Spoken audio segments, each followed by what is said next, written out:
I'm endlessly fascinated and curious about the world around us, about business, about politics, about the arts, about culture, developments, social issues, and the people. Most importantly, about the people that are shaping our future. Every night, I get the opportunity to have conversations, to dive into conversations with thought leaders, with change makers, entrepreneurs, politicians, and everyday heroes who unpack the ideas and stories that I think matter to all of us. What's the future of our economy? What's the future of our country? How do we build stronger communities? What can we learn from music, theater, sports, politics, the arts? How does policy shape our real lives? What does leadership look like, real leadership in today's environment? If it's interesting and relevant and topical and we're talking about it, you'll hear about it here at 6 o'clock on the Brian Crombie Radio Hour. I want to have real conversations, in-depth conversations. These are ideas we're sharing. This is the Brian Crombie Radio Hour. Thanks for joining me.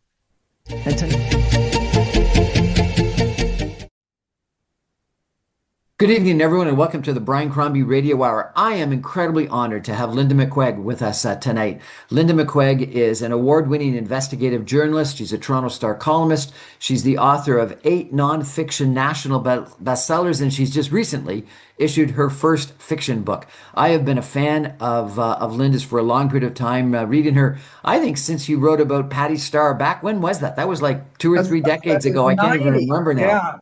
Yeah. Yes. I Actually, followed her. I followed your career when you ran for the New Democratic Party. I think it was twice, and you've been a columnist in the Toronto Star. And I think I've read, if not most of your columns, probably most of all of your columns. It's been a real pleasure following your career and your writing and your history and your knowledge of Canada and of politics. And so, thank you so much. So, after all this success as an investigative journalist and a columnist and writing nonfiction books, why write a fiction book? And why write a fiction book about the 1837 rebellion? yeah. Well, first of all, it didn't just happen. I've been working on this book, believe it or not, for about 25 years. So it's been something that's building in me. I guess in truth, this is my first piece of fiction, but actually, some people say I've always been a fiction writer, which Some people on the right certainly might be saying that. that's right. And they definitely say it to put me down. But I, in some ways, I'm going to take it as a compliment in the sense that I know they don't mean it that way. But to me, whether you're writing about fiction or nonfiction, you're telling a story. What matters is what people did, why they did it, what they did, how they did it, how they felt about it, how they interacted with other people, and whether it's a true set of facts or a set of facts that you partially made up. It's about the narrative. So, in So many this ways, book, sorry, I apologize. This book is called The Road to Goderich, and it is a tale of love, deception, and betrayal that unfolds against the backdrop of the 1837 rebellion in Upper Canada. 1837? What happened in 1837? isn't that interesting that somebody as knowledgeable and pro-Canadian as yourself doesn't automatically know all about the 1837 rebellion? And I do not. okay, and let me just say, you're not alone. Most people don't know about it. The 1837 rebellion, interestingly, our rebellion in Upper Canada in 1837, is the closest thing we have to the American Revolution. And yet we know all about the American Revolution, right? And Americans clearly are always celebrating the greatness of their revolution. And it is true that in comparison, our 1837 rebellion is kind of a small thing. Their rebellion had involved hundreds of thousands of people actually fighting in it. Our rebellion consisted of about 800 men. And it was over in a few days and it was crushed. It was defeated. So you could conclude maybe that it wasn't much of anything. But in fact, the truth is, it set in motion the steps to us becoming a democracy only 11 years later after the rebellion. And I would argue not only did we become a democracy as a result of it, which makes it incredibly important, but ultimately, and this is what's now becoming clear in the age of Trump, we become a more robust and resilient democracy than the US has become. I found this interesting in the article that you wrote in the paper that sort of summarized a bit of the book and the rebellion. And you suggested, I guess, a couple of things which I found really quite interesting. Number one, you talked about it being a rebellion against the family compact, which you sort of describe as an oligopoly. And I started to make comparisons to the tech bro oligopoly in the United States today. And then the second thing that you talked about is how it actually developed a better constitution for Canada than the US Constitution. Tell me a little bit about those two things, if you could. Okay. Yeah, it was a rebellion against oligarchy because the family compact, and I think we've all heard that term, the family compact essentially ruled Upper Canada back in the 1830s. Of course, we were a British colony, but the family compact was the local elite, and basically they were all basically given appointments, freebie jobs to run things by the British authorities, and they absolutely dominated and controlled the economy and the politics of Upper Canada. It was completely undemocratic. There was a legislative assembly, but it had no power. All the power was in the hands of the Legislative Council, which was controlled by the Family Compact. So we were not a democracy at all. And the rebels, led by William Lyon Mackenzie, were he had come up from poverty, but he developed his own newspaper. He'd become a very successful printer, publisher, and he, along with the other rebels, rose up against this oligarchy in the name of democracy, in the name of giving power to the people. So that's really quite a remarkable development and quite a remarkable achievement that they got as far as they did, and that they, as I say, even though the rebellion failed, it was sufficiently scary to the British authorities that they decided to send out Lord Durham, the famous Lord Durham, as in Lord Durham's report, to look into what was happening, the colonial grievances. And Lord Durham actually concluded, boy, the rebels, they were wrong to rise up and take up arms, but they had a point. The rebels have a point. This family compact is way out of control. Don't I remember from my grade 10 history that they ended up getting drunk at some pub or bar or something like that, and that was part of the problem? The rebels, I'm sure there was some drunkenness back then, but they were also, Brian, in fairness, they were serious. I mean, this William Lyon Mackenzie, he was an impressive character and a real Democrat, a real populist, a real man of the people. It was basically a revolt of farmers and laborers and artisans. So yeah, there was some drunkenness back then, but it wasn't, they were defeated not because of drunkenness. They were defeated because they didn't have the arms. They were armed mostly with things like pitchforks and sticks and the odd rifle, whereas the colonial authorities, of course, had full military gear, and that Now, was what. why did you say that what he was recommending and what Lord Durham actually recommended and implemented was actually a more democratic constitution?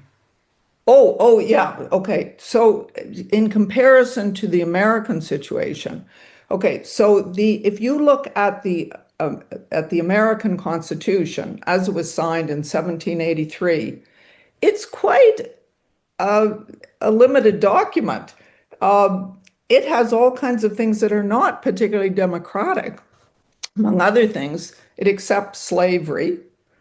Slavery is actually built into the Constitution. If you look at the 1783 document, there's two sections that accept slavery and the continuance of slavery. It's also a document basically written by the revolutionary leaders, the so-called founding fathers in America, who were all men of wealth and property. In addition to 11 of the 39 of them being actual slave owners, the rest were men of property and wealth. They weren't interested in a farmer's revolt. They weren't interested in power to the ordinary people.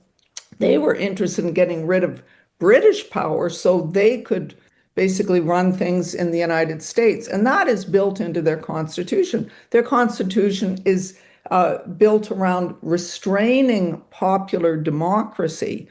So they have things like the Electoral College, which limits direct democracy, things that have been well documented by scholars over the years. But my point is in comparing that to the draft Constitution written up by William Lyon Mackenzie and his supporters. And it's quite a fascinating document. If you read it in detail, what it shows is that it set up, and of course, our little rebellion was 50 years after the American Revolution. And clearly, Mackenzie sees impressive things about the American Revolution, but he's definitely concerned in making our revolution or rebellion, whatever you want to call it, much more democratic. He talks about restraining the powers of the elite, protecting the poorer classes. He talks about things like funding public schools. There's nothing like that in the American Constitution. So I would argue, he absolutely says that the American or the Canadian Upper Canada Constitution outlaws slavery. And by the way, there's still slavery at this point in the United States. It's in 1837. He says in any Upper Canadian government in the future will outlaw slavery. And of course, slavery had been outlawed throughout the British Empire in 1834. But he made a point of putting that in the Constitution. There will be no slavery. And he goes on to say people of color will be given equal rights in Upper Canada. Well, that certainly wasn't the case in the United States. So I'm just saying, the democracy envisioned by our rebel leaders is quite a bit more democratic, inclusive, and responsive to popular needs than the American one ever was. And then how did you take this rebellion and this discussion of the Constitution and weave it into a fiction book about a young 15-year-old that ends up almost being, it looks like, into a forced marriage to a clergyman, moving to Canada and locating in Goderich? How did that all happen? Well, interestingly, I didn't set out sort of thinking, oh, I want to do a book about the 1837 rebellion. Even though I did know about the 1837 rebellion, and I'm sure that was in the back of my mind as a very interesting story. But I must say, in doing the novel, my focus is on the story of the novel.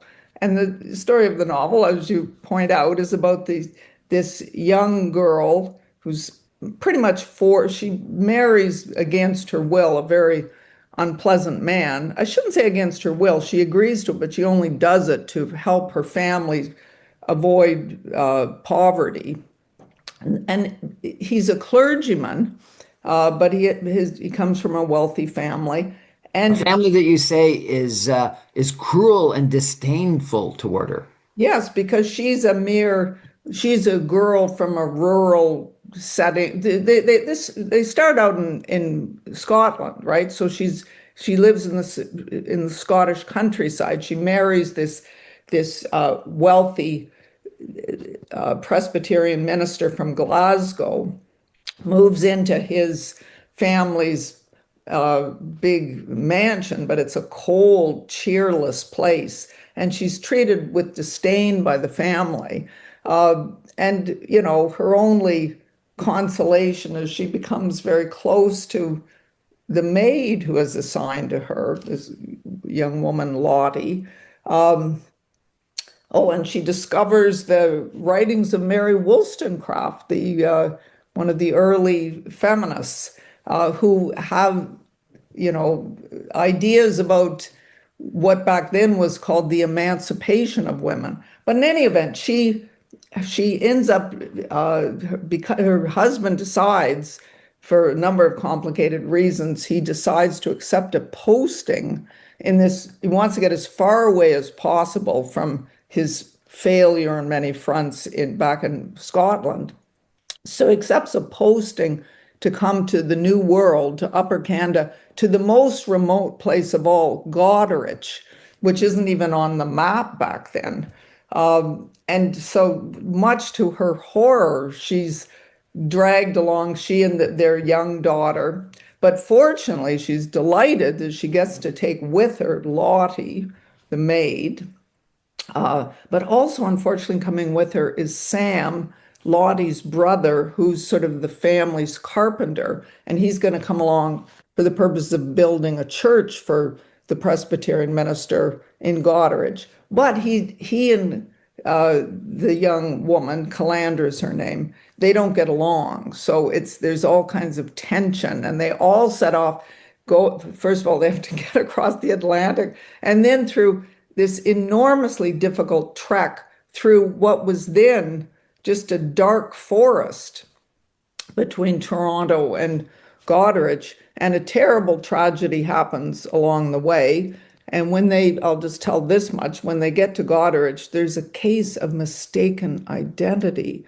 And Sam, the carpenter, is mistaken and believed to be the minister. And thus begins a complete world of deception that basically the rest of the novel is about the unraveling of that. And he becomes involved in the rebellion, and that's the connection to the rebellion. You say, but an unintentional lie spins into a web of deceit as the sparks of rebellion flare. There are growing suspicions about the town's charismatic new clergyman that threatened to destroy the fragile happiness Calandra has unexpectedly found. Well, I'm really looking forward to reading the book. My family came to Canada from Scotland around that same time period and settled both in Montreal as well as in southwestern Ontario. So not Goderich, but in that area. And a couple clergymen and politicians and people that were not involved necessarily in the rebellion, but certainly in the United Farmers Movement and things like that. So there's undoubtedly a lot of historical learning I can learn about my own family from reading the book. We're going to take a break for some messages and come back in just 2 minutes with our guest, Linda McQuaig, a incredible, successful historian, columnist, investigative journalist, writer, etc., that I'm just really excited to meet today and to interview. Stay with us, everyone. Back in 2 minutes.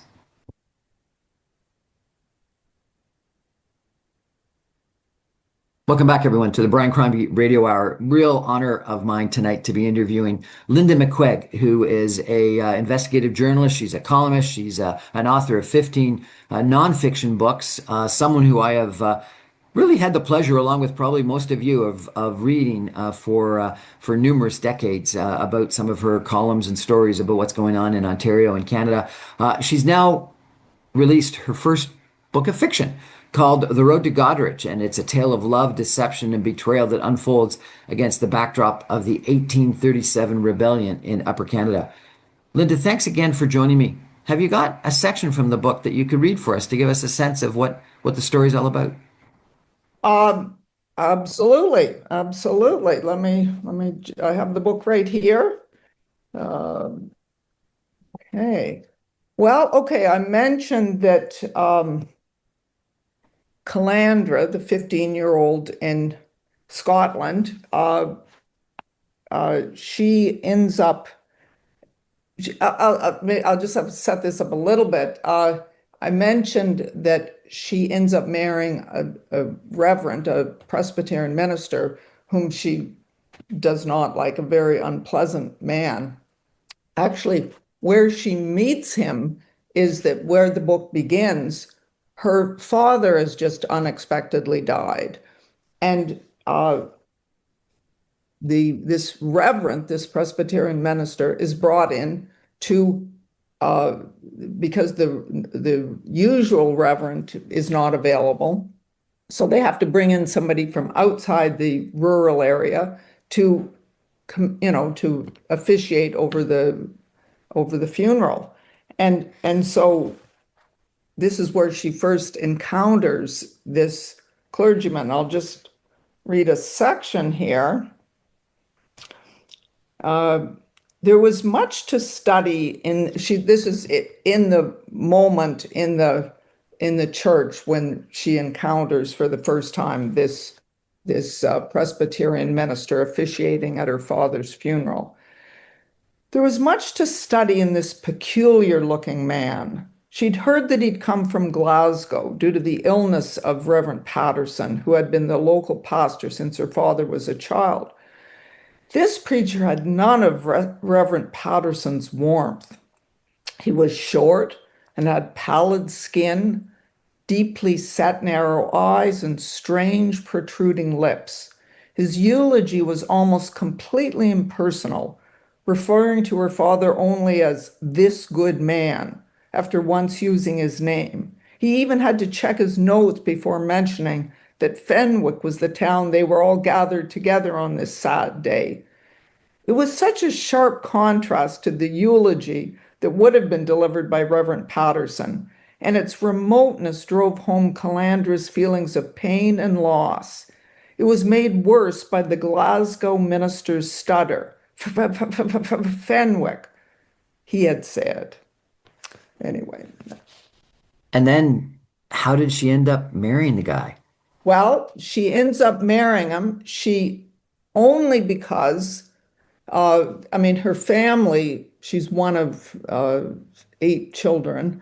Her family is thrown into absolute chaos and despair by the sudden, unexpected death of the father, who was the farmer.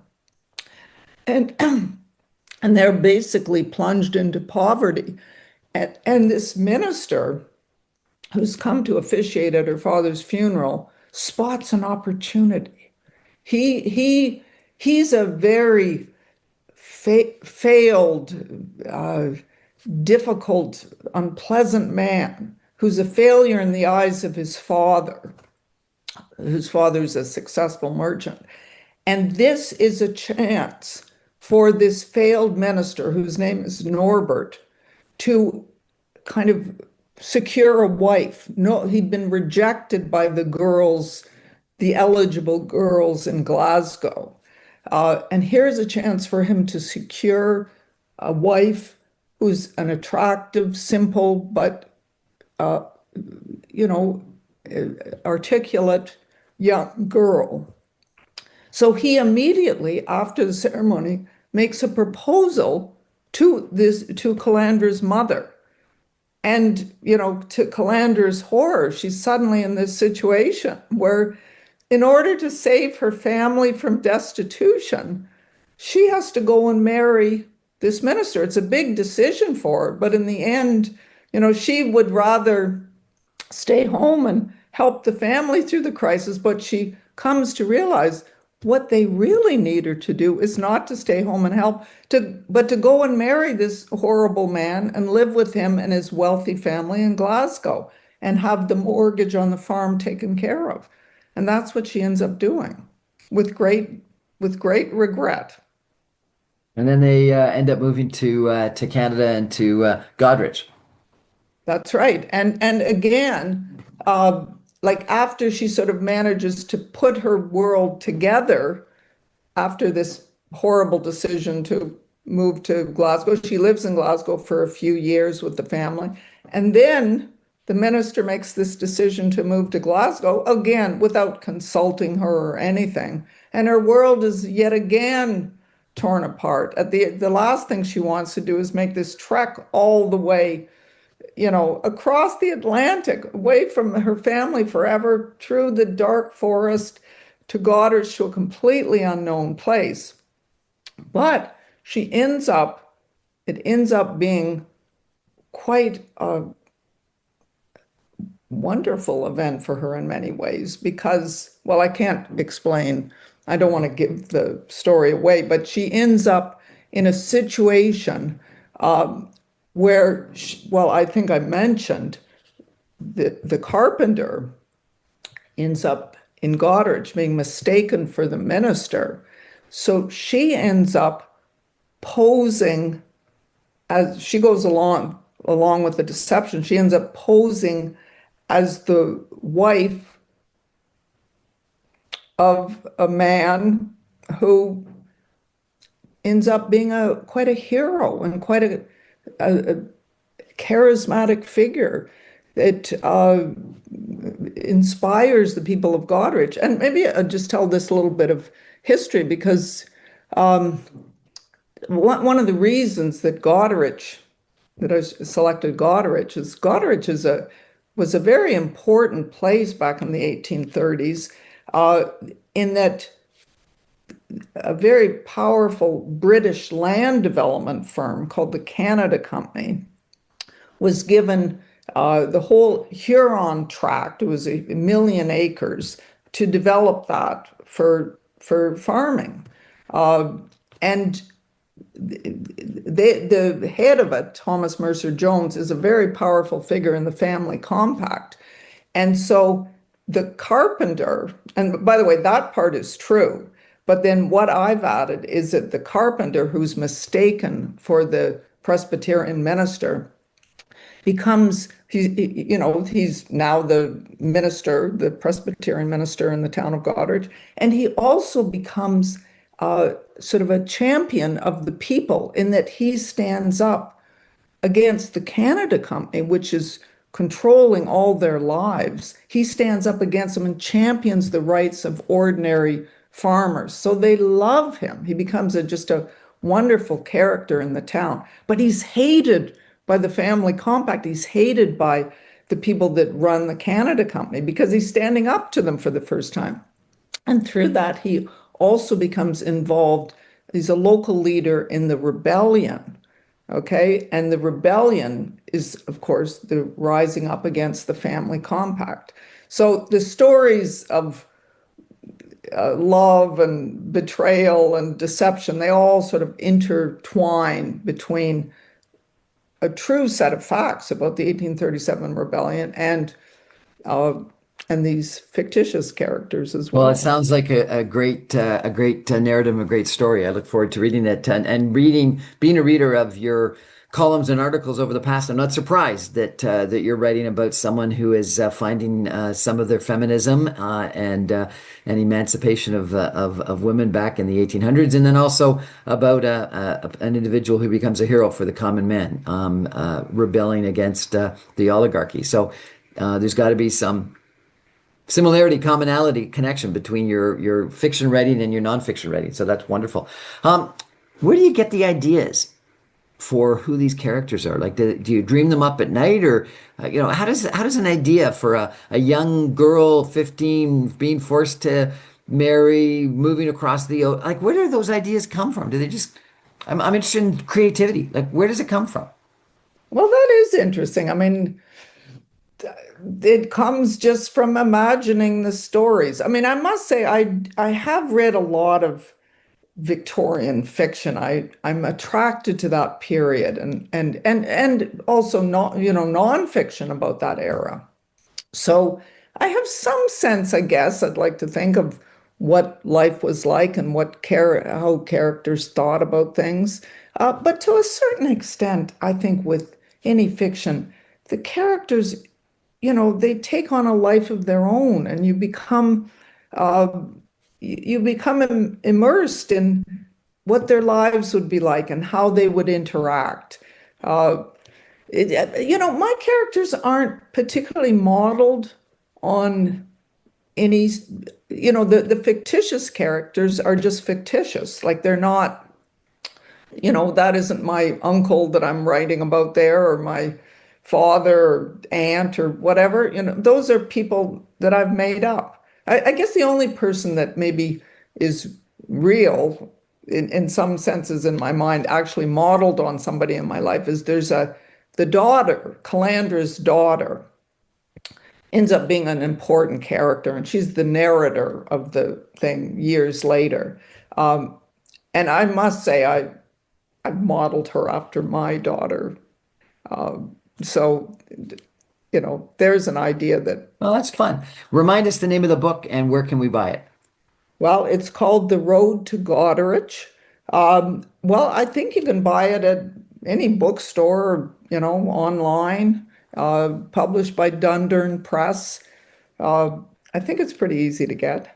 Well, it sounds fantastic. Thank you. We're going to take another break for some messages. And when we come back, I'm going to ask Linda about how she feels about our politics today. She's written several articles recently that are quite compelling.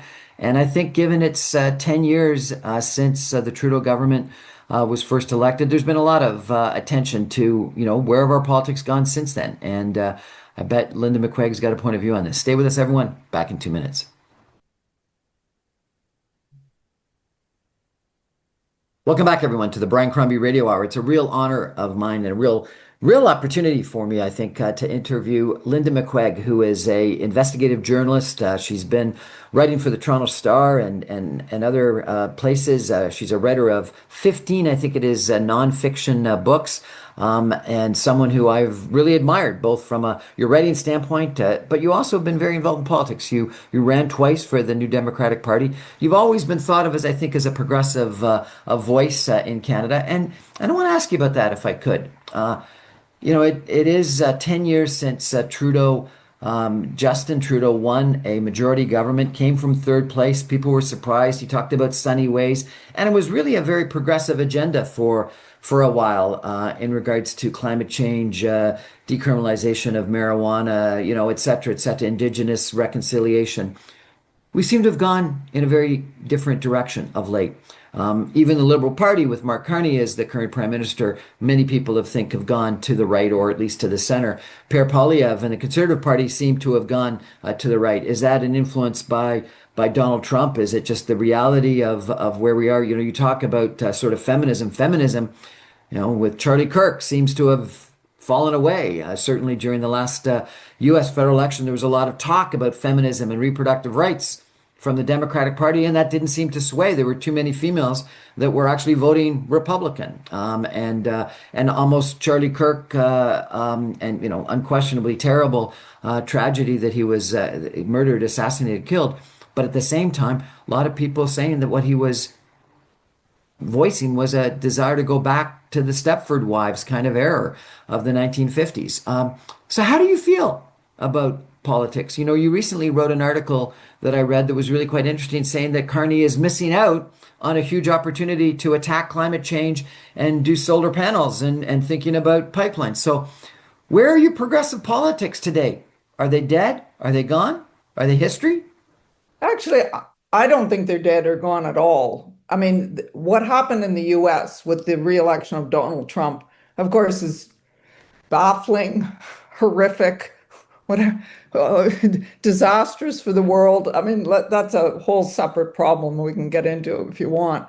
But if you just want to look at what's happening in Canada, well, first of all, can I just maybe slightly rejig what you were saying about the election of Trudeau? You started off 10 years ago.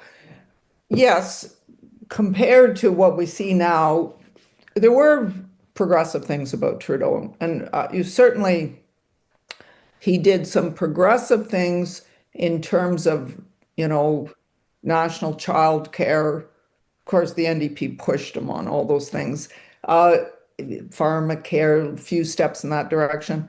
But you mentioned climate change. I mean, he fashioned himself as a climate warrior, but let's not forget, it was Trudeau that did the Trans Mountain Pipeline expansion, costing us, what, $34 billion?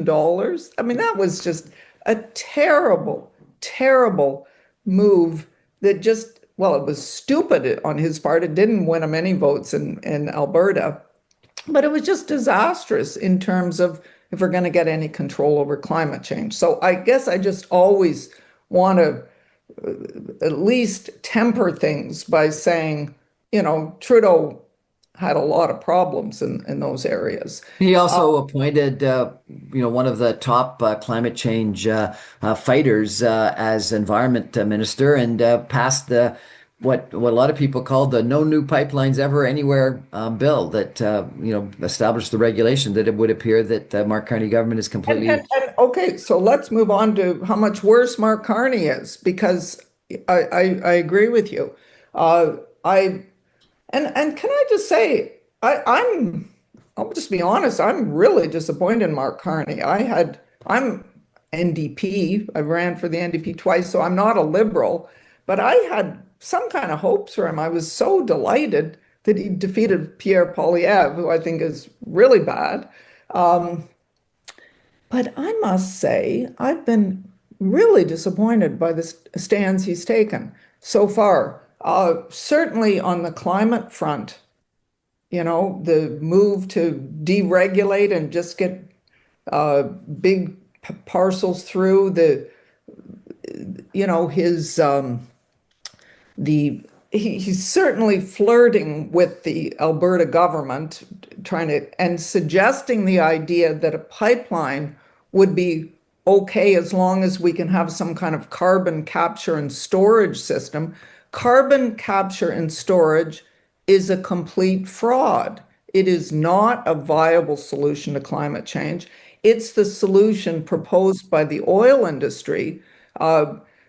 But it isn't a solution. It's been around for decades, and it's been completely ineffective in actually reducing carbon emissions. David Suzuki is excellent on this. And Mark Carney knows that. I can't believe that he doesn't know the flaws in his argument.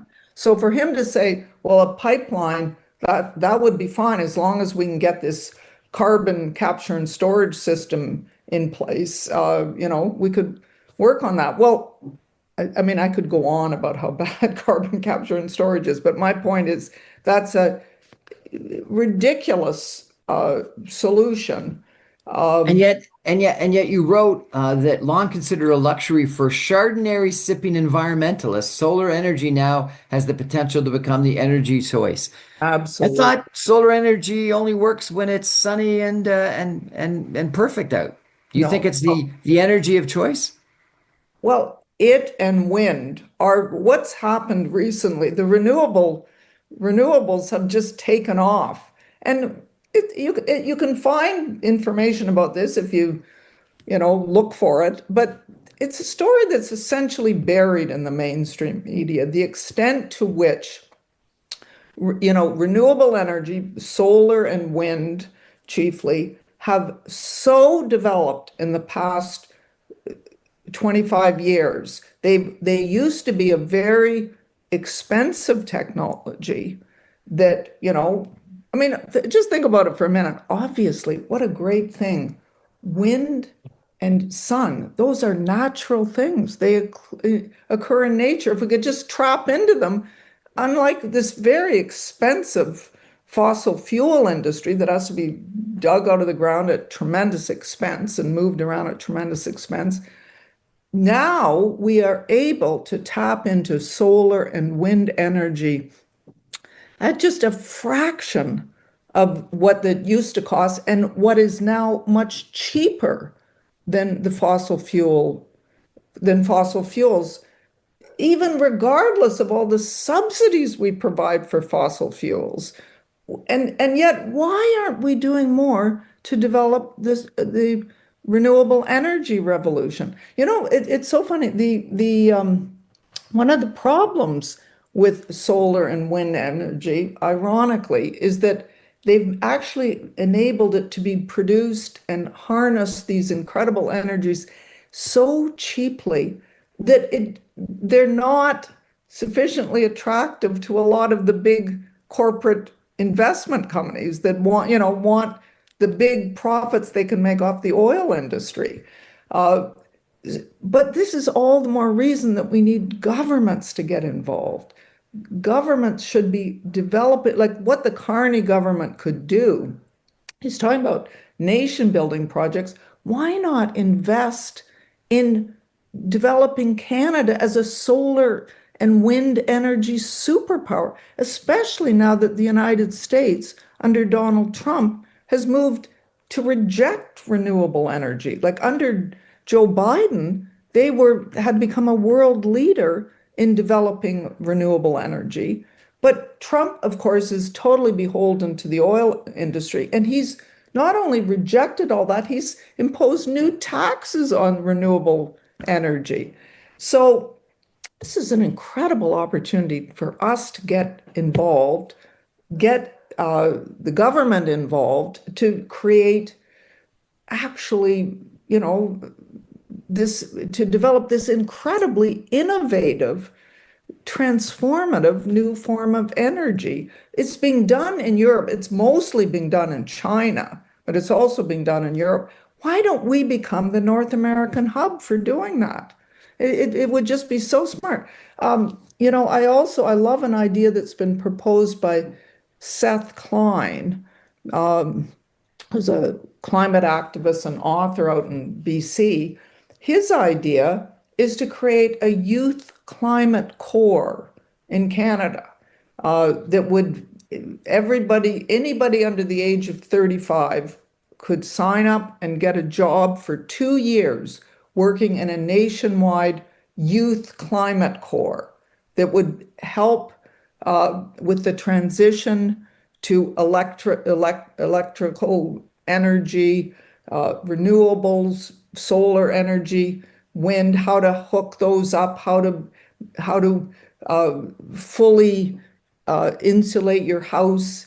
I mean, it would be a terrific idea. Can you imagine young people who are so often stuck in gig jobs that get them nowhere, if they could spend 2 years working on something really worthwhile and involving and helping the future of the country, how exciting that would be. Well, youth unemployment, according to statistics released last week, are 17, 18% in Canada today. So clearly we need to do something from a youth unemployment. Another topic, though, that you wrote about recently is Carney's military spending binge will leave Canadians worse off and divided. What's your point of view there? Well, okay, Carney has, last June he announced kind of out of the blue that our military spending would not just go up to 2%, as has long been the aim. It would go up to 5% of GDP. 5% of GDP. Well, we've already committed to the 2, and I think that the 2 is now going to 3.5. So you don't think we should do it? No, I don't. No. Carney is saying we're going to 5%. I'm sorry, but first of all, what that means is that we are entering into an age this is over the next decade. That decade will be a decade of austerity because that will put so much strain on all the rest of our finances that, whether they admit it or not, everything will be on the table to be trimmed back, cut, eliminated. As the military, just hundreds of billions of dollars is redirected to our military. To me, that is so wrong because of what it does to, well, first of all, talk about nation destroying, to have all those cutbacks in all the programs that healthcare, education, all pensions, all these things that Canadians rely on. How is that nation building? So should we not meet our NATO targets or just go to 2%, nothing more? Well, certainly I would not go beyond 2%. And why don't we become a voice within NATO arguing for more diplomacy and less militarism, less military spending? Military spending, we of course have to have a military. We want to be able to protect ourselves. But to gigantically raise it to 5% to me is crazy. In that article I wrote about it, I quoted a professor from the University of Ottawa, I think his name was Paul Williamson, who makes the point, decide what to spend on your military, it's just crazy to sort of pick a number. Well, let's, how about 5% of GDP? It says relating it to a number in GDP makes no sense. GDP measures everything that is produced by the country. So it includes all the cars that are produced, all the hamburgers that are produced. As he points out, just because you eat more hamburgers doesn't mean you should be spending more on your military. That's not the way to determine military spending. You determine it on the basis of needs. But Mark Carney didn't go from 2% to 5% on the basis of an assessment of our needs. He obviously did it because 5% is the number that Trump has been throwing around. Well, not even the US spends 5% of its GDP on the military. They only spend 3.5%. So this is just, it looks like he did it to appease Donald Trump. And Another article that you wrote in the summertime that I really quite was intrigued by is one of our key economic sectors is outside of Donald Trump's grasp. Let's not take it for granted. The business crowd tends to portray our public health care and education systems as little more than costly drains on our public resources. So what's your argument here? What should we do with healthcare? Well, healthcare and education are, of course, essential to the well-being of Canadians. Those are just absolutely bedrock important in our well-being. But furthermore, as I point out in that article, they actually are viable industries that employ a lot of people. And when I say industries, I mean publicly run industries, what I call public enterprise. Okay. And that's one of the reasons that we can do it so efficiently is because we do our public health. We have public health care, for instance, whereas the United States has mostly private healthcare. Public healthcare is far more efficient and far better at taking care of people. And it also employs huge numbers of Canadians. It's an important employment sector, employment and benefits. Why do we treat it with such disdain? Why do we have governments like Doug Ford's government that continually underfunding our public health care and instead giving all kinds of new ground to private health care, like private hospitals, private clinics, private nursing companies, so that instead of employing nurses at reasonable rates, fair rates, we instead hire private agencies where the nurses are 10 times more expensive.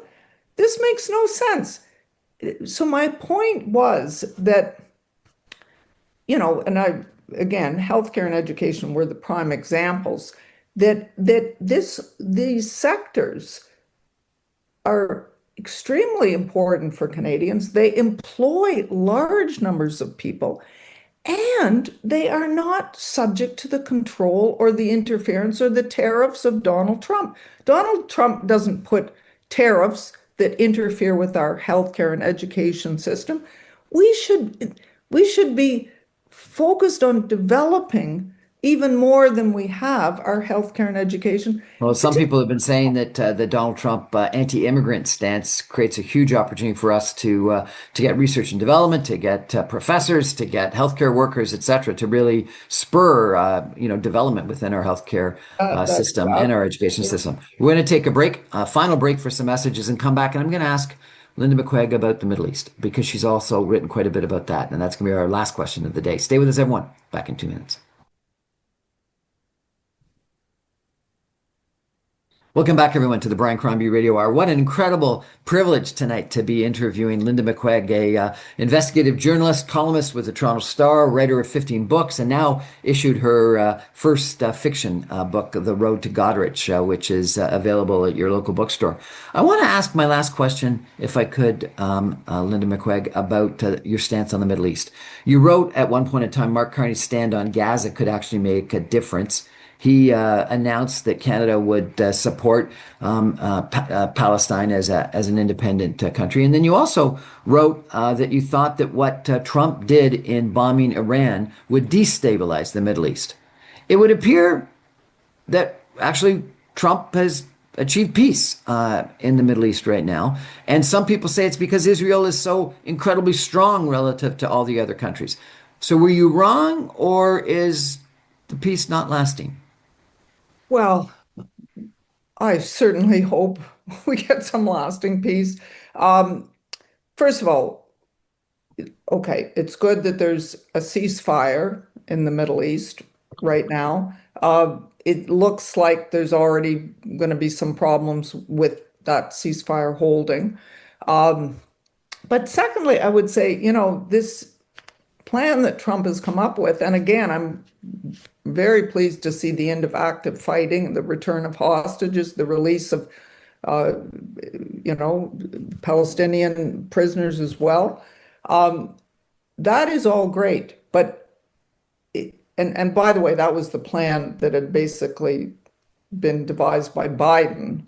But anyway, it's good that we're seeing some movement there. But it provides no solution.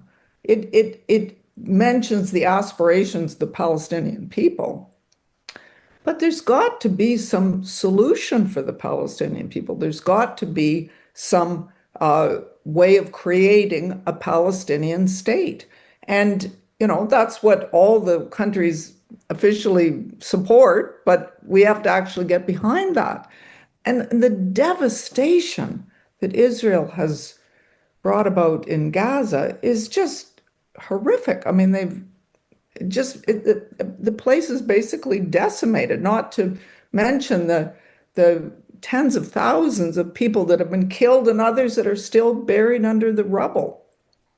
So, and apparently, I mean, we now have to get enormous aid into the area immediately. Apparently, Israel is already blocking trucks again, bringing aid in. But we also have to have a plan for rebuilding Gaza and for creating some kind of mechanism for governing Gaza, in which will be the Palestinian people governing Gaza. So I guess I'm just saying to, treat this as that Trump has sort of solved the Middle East is no, I wouldn't say that. Exactly. How do you feel now, a couple of months later? Was bombing Iran the right decision or the wrong decision, do you think? It's never the right decision to completely ignore international law and just go off and do what you want. Well, first of all, we have no idea what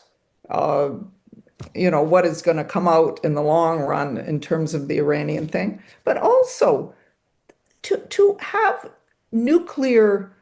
To have a nuclear power like the United States and Israel, both nuclear powers, attack a non-nuclear power, what kind of message does this send, this kind of lawlessness in the world?